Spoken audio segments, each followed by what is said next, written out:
மதுரை திருப்பரங்குன்றம் அருகே உள்ள சாமநத்தம் பகுதியில் அஇஅதிமுக இளைஞர் மற்றும் இளம்பெண்கள் பாசறையின் ஒன்றிய தலைவர் செந்தில் தளிர் துண்டிக்கப்பட்டு கொலை செய்யப்பட்டார். செந்தில் தனது டீ கடையை திறக்க சென்றபோது அங்கு போதையில் இருந்த ஆசாமிகளை இடையூறு செய்யாமல் செல்லுமாறு கூறியதை ஏற்காதவர்கள் அவரை கொடூரமான முறையில் தாக்கி படுகொலை செய்யப்பட்டு உள்ளதாக அதிமுக பொதுச் செயலாளர் எடப்பாடி பழனிசாமி கண்டனம் தெரிவித்தது குறிப்பிடத்தக்கது.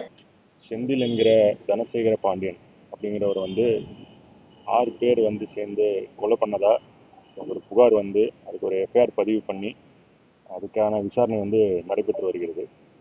இதில் முதற்கட்டமான விசாரணையில் இந்த இன்சிடெண்ட் குடும்ப பிரச்சனை காரணமாக நடந்துள்ளதாக தெரிய வருகிறது.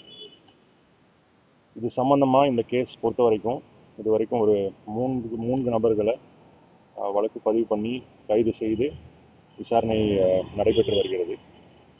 இந்த கேஸ் சம்பந்தமாக சமூக வலைதளங்களில் இந்த சம்பவம் வேறொரு காரணத்துக்காக நடந்த மாதிரி பதிவு நிறைய பேர் பண்ணிட்டு வராங்க.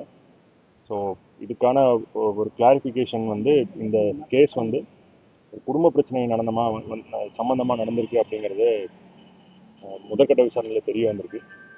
ஸோ இது சம்பந்தமாக முழுமையாக விசாரித்து மற்ற கைதிகள் இன்னொரு 3 பேரை அரெஸ்ட் பண்ணுறதுக்கு 3 தனிப்படைகள் அமைக்கப்பட்டு இந்த 3 தனிப்படைகள் 3 நபர்களை கைது செய்கிறதுக்காக டீம் ஒர்க் பண்ணிட்டு இருக்காங்க.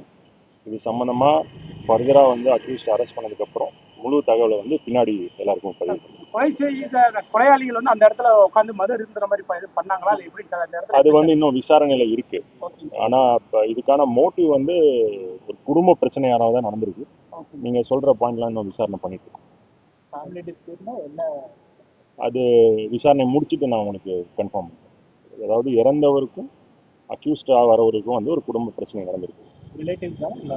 இல்லை, இவங்க ரிலேட்டிவ்ஸ் கிடையாது. ஆனால் இவங்களோட ஊர் ஒரே ஊரை சேர்ந்தாங்க. இல்லை, குடும்ப பிரச்சனையாக தான் நடந்திருக்கு. வேற ஒன்றும் மற்ற ஒரு ஆங்கிள் ஒன்றும் இல்லை. விசாரணையில் இருக்கு. இப்பதான் எல்லாம் விசாரணை நடந்திருக்கு. வழக்கு பதியப்பட்டு இப்பதான் அரெஸ்ட்லாம் பண்ணிட்டு இருக்கோம். முழு தகவலை உங்களுக்கு நான் பின்னாடி சொல்லுவேன்.